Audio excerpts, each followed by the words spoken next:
Hello and welcome. Today we're going to talk about a subject that can feel both hopeful and incredibly confusing. Dietary supplements for your heart. If you've ever stood in the supplement aisle of a pharmacy or a grocery store, you know the feeling. You're faced with a wall of bottles, hundreds of them, each with a label that promises better health, a stronger heart, a longer life. It's an overwhelming experience. And if you've ever felt a sense of frustration in that moment, or even a little bit of fear that you might choose the wrong thing, I want you to know that is a perfectly normal and valid response. That's why today we're going to cut through all of that noise. I'm going to share with you the clear, evidence-based framework that one of the nation's leading cardiologists uses to counsel his own patients on this very topic. He has spent decades treating heart disease, and he has seen firsthand what works, what doesn't, and what can be surprisingly dangerous. By the end of our time together, you won't just know which supplements to consider and which to avoid. You will understand why. You will have the principles to look at any supplement with a clear, critical eye. We're going to talk about the 3 supplements with the most compelling science behind them for heart health, and just as importantly, 2 very popular ones that this expert advises his patients to leave on the shelf. Before we discuss a single pill, we must begin with the most important lesson this cardiologist shares with every patient. It is the foundational principle upon which all sound advice is built. The single biggest mistake he sees people make is believing that a supplement can act as a shortcut or a replacement for the fundamentals of a healthy lifestyle. The American Heart Association and other leading health institutions are in complete agreement on this point. Their guidance is unambiguous. Nutritional needs should be met primarily through foods. As one doctor affiliated with the AHA put it, there's no magic bullet for replacing a healthy diet. Food provides a complex array of nutrients, fibers, and compounds that work together in ways a single pill simply cannot replicate. I understand it can be disheartening to hear that the pills you may have been relying on aren't the solution you hoped for. It's a common feeling.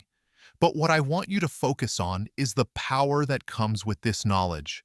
It frees you from confusion and allows you to focus on what truly matters. The expert I'm referencing often tells the story of a patient.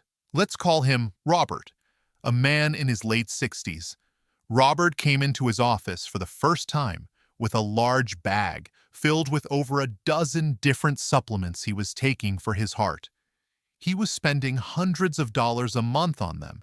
Yet, his diet was still high in processed foods, sodium, and unhealthy fats.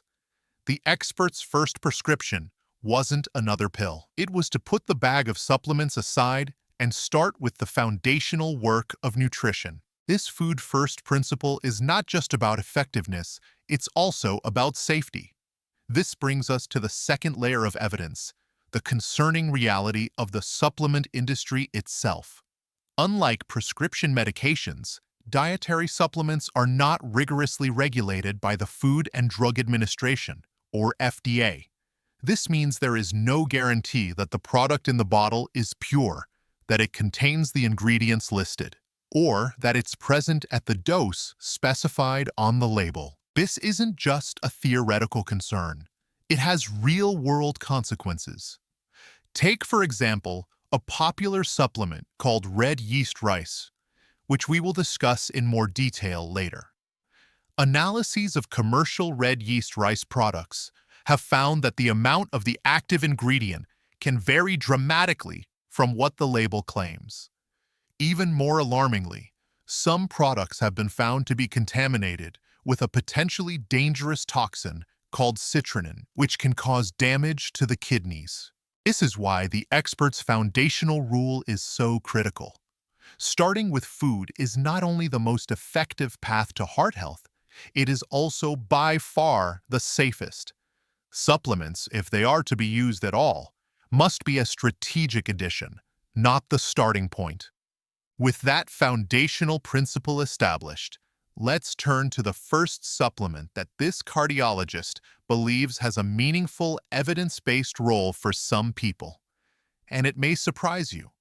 It's not an exotic herb or a complex formula, but a fundamental mineral, magnesium. Magnesium is one of the most important minerals for cardiovascular health, yet it's one that up to half of all Americans may not be getting enough of. It's involved in over 300, and some estimates say over 600 enzymatic reactions in the body, acting as a crucial helper for countless biological processes.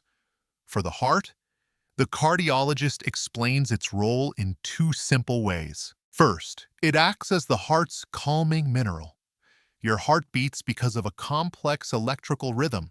Magnesium is a key electrical conductor that helps regulate the flow of other electrolytes, like calcium and potassium, in and out of your cells. This helps maintain a steady, normal heartbeat and can protect against arrhythmias or an irregular heartbeat. Second, magnesium helps support healthy blood pressure. It does this by helping to relax the smooth muscle cells within the walls of your blood vessels. When these muscles are relaxed, your blood vessels can widen, promoting healthy blood flow and taking strain off the cardiovascular system. Studies have consistently shown that low magnesium levels are linked to a higher risk of hypertension and other cardiovascular diseases. Now, this is where the expert's guidance becomes truly valuable, because not all magnesium supplements are created equal. A common mistake he sees is people choosing a supplement based only on the high milligram number on the front of the bottle. This often leads them to a form called magnesium oxide. While magnesium oxide does contain a high concentration of the mineral, it is generally not well absorbed by the body, and much of it can pass right through your system. Instead, he guides patients toward forms that are more bioavailable, a term that simply means they are easier for your body to absorb and use. Two excellent choices he often discusses are magnesium citrate, which is known for its high solubility and absorption, and magnesium glycinate. Magnesium glycinate is also very well absorbed and is known for being particularly gentle on the stomach, making it a great choice for those who might have digestive sensitivities. I know hearing about different chemical forms like citrate and glycinate might seem a little technical at first, and it's perfectly okay to feel that way. But simply knowing to look for these two words on a supplement label is a huge step. It's a piece of knowledge that moves you from being a passive consumer to an informed one. It puts you in control. If magnesium is the mineral that helps keep the heart's electrical system stable, our second supplement is all about providing the fuel for the heart's engine. We're talking about coenzyme Q10, often shortened to CoQ10. CoQ10 is a vitamin-like substance that is naturally produced by our bodies. Its primary job is to help our cells produce energy. It is an essential component in the creation of adenosine triphosphate, or ATP, which is the fundamental energy currency for every cell. The heart is the most energy-demanding muscle in the body, working tirelessly every second of every day. It's no surprise, then, that the highest concentration of CoQ10 in the entire body is found in the heart muscle itself. A key reason CoQ10 is so relevant for those of us over 60 is that our body's natural production of it begins to decline as we age. Research suggests that in some heart conditions, this deficiency can become more pronounced. The most compelling evidence for CoQ10 supplementation comes from studies of patients with chronic heart failure. A landmark randomized controlled trial, known as the Q-Symbio study, found that long-term supplementation with CoQ10 in patients with moderate to severe heart failure was safe, improved symptoms, and significantly reduced both hospitalizations and mortality from cardiovascular causes. Now, the cardiologist I spoke with says the single most common question he gets about CoQ10 is this: my doctor prescribed a statin for my cholesterol. Should I be taking CoQ10? He explains that statin medications are incredibly effective at lowering cholesterol. They work by blocking a specific enzyme in the liver. However, that very same enzyme pathway is also used by the body to produce CoQ10. Therefore, a consequence of taking a statin can be a reduction in your body's CoQ10 levels. Some researchers believe this drop in CoQ10 may contribute to the muscle aches and weakness, a condition known as myopathy, that some people experience as a side effect of statins. While large-scale studies looking at this have produced mixed results, some evidence does suggest that CoQ10 might help ease this particular side effect. The Mayo Clinic, a highly respected medical institution, acknowledges that while more definitive studies are needed, trying CoQ10 supplements is a reasonable step to discuss with your doctor if you are experiencing statin-related muscle pain. And this is so important. For those who experience this side effect, it's not in your head, and it can be truly debilitating. It's a common reason people stop taking these potentially life-saving medications, and it's perfectly okay to feel frustrated by it.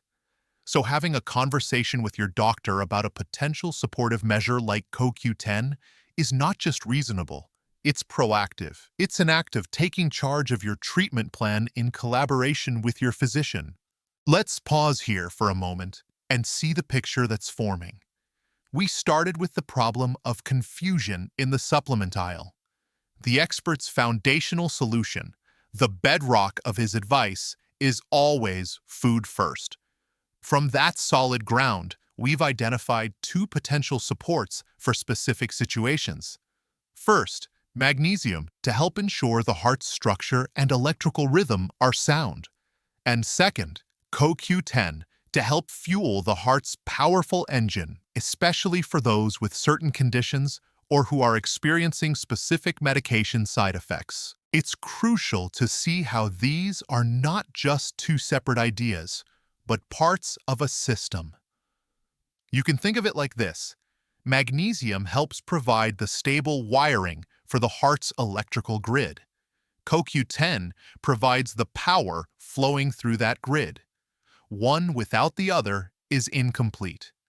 This is the kind of strategic, systems-level thinking that top cardiologists apply. You've already absorbed a great deal of nuanced information, and I want to commend you for your focus. This level of understanding is what separates a passive patient from an empowered partner in your own health. But building a strong system is only half the battle. You also have to protect it from things that can tear it down. And this is where we must turn our attention to the supplements you should avoid. Because according to the expert, some of the most heavily marketed heart health products can be ineffective at best and dangerously misleading at worst. In the next few minutes, we are going to expose a so-called natural supplement that is, in reality, an unregulated drug, and we'll uncover the truth about a famous vitamin that, after years of hype, was found by top-tier research to actually increase the risk for the very conditions it was supposed to prevent. Our goal is to protect your heart, and that means avoiding hidden dangers. Let's begin with the first supplement this cardiologist strongly advises his patients to avoid, one that has gained immense popularity as a natural alternative to statins: red yeast rice. The appeal is understandable. It sounds natural, derived from a traditional remedy. Red yeast rice is made by fermenting rice with a specific type of yeast. This fermentation process creates a group of compounds called monocolins. And here is the critical fact you must know. One of these compounds, monocolin K, is chemically identical to the active ingredient in the prescription cholesterol-lowering drug lovastatin. Let me repeat that, because it is the most important takeaway. When you take a red yeast rice supplement, you are not taking an herb. You are taking an unregulated drug. This creates two enormous and unacceptable risks. The first risk is unreliable and unknown dosing.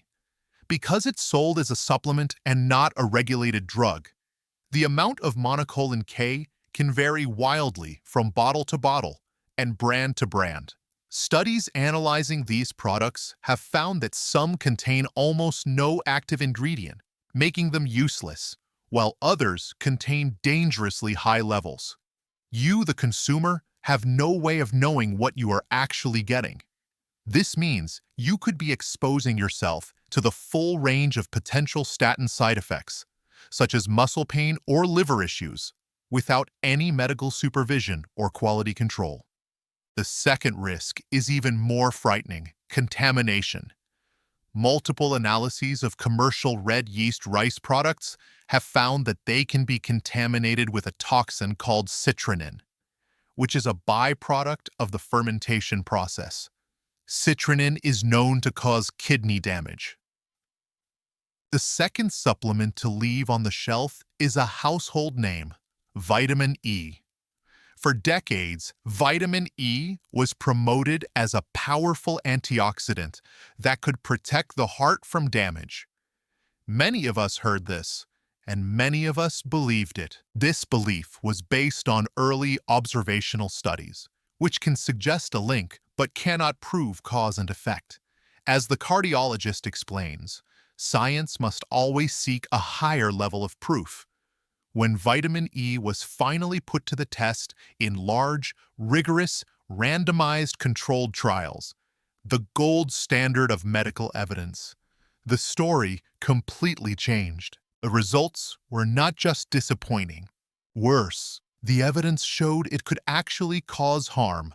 These same rigorous studies linked high-dose vitamin E supplementation, typically 400 international units, IU or more per day, to a significantly increased risk of developing heart failure.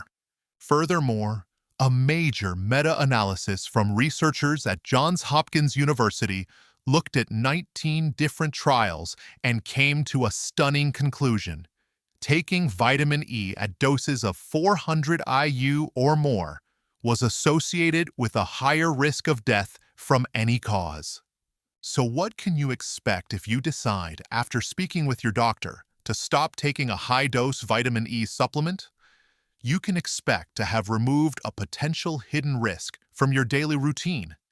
You can feel confident that you are aligning your choices with the best and most current scientific evidence, not with outdated marketing hype. We've covered the foundational mineral, the cellular fuel, and the two popular supplements to avoid. Now, we arrive at our third and final best supplement. And it's here that the cardiologist's core philosophy comes into full view, providing us with the most powerful lesson of all. We're talking about omega-3 fatty acids, most often sold as fish oil. The single most important principle to take away from our time together is this: the right question is not, is this supplement good for the heart? The right question, the expert question, is this supplement right for me, for my specific health situation, at this specific dose, and under a doctor's guidance? Let's use omega-3s as the perfect case study to understand this principle. First, let's look at a situation where the evidence is strong. For people who have very high levels of triglycerides, a type of fat in the blood, the American Heart Association states that prescription omega-3s at a dose of 2 to 4 grams per day are a safe and effective treatment. In this specific context, the benefit is clear. Second, let's consider another context: someone who has already had a heart attack. This is called secondary prevention. Here, the AHA suggests that a dose of about 1 gram per day of omega-3s may be reasonable to help reduce the risk of a future fatal event. The evidence is supportive, but the context has changed. Third, what about for generally healthy people looking for primary prevention? Here, the evidence for taking a supplement becomes much less clear. Large trials have not consistently shown a benefit for preventing a first heart attack or stroke in the general population. And finally, we must consider the risk context. Recent, high-quality studies have revealed a concerning link. For some people, particularly those without established heart disease, taking fish oil supplements regularly may actually increase the risk of developing an irregular heartbeat known as atrial fibrillation, or AFib. Do you see the pattern? The exact same supplement can be a powerful, recommended therapy for one person, a reasonable consideration for another, and an inappropriate or even risky choice for a third. Its value is entirely dependent on context. Adopting this principle, this way of thinking, is the real transformation. It changes you from a passive consumer hoping to find a magic pill into an active, informed collaborator in your own healthcare. So, how do we put all of this together? Let's summarize it into a simple, clear action plan that you can use as a starting point for a conversation with your doctor. Think of it as the cardiologist's guide. For magnesium, it's a reasonable starting point for foundational support, especially if your diet is lacking in leafy greens, nuts, and seeds. The key is to choose a bioavailable form like magnesium citrate or glycinate and discuss the right dosage with your physician. For coenzyme Q10, this is a targeted therapy. The strongest evidence is for patients with heart failure or for those experiencing muscle pain while taking statins. This is not for everyone and is essential to discuss with your doctor. For omega-3s, remember the core principle. Context is everything. Its use is highly dependent on your specific health profile, such as having very high triglycerides or a history of heart attack. Given the potential risk of atrial fibrillation for some, medical guidance here is not just recommended, it is crucial. Then we have the two to avoid.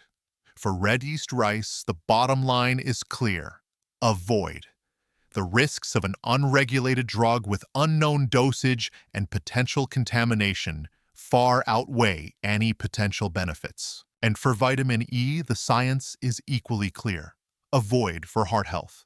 The best evidence shows it does not help and may cause significant harm, including an increased risk of heart failure. Please remember this.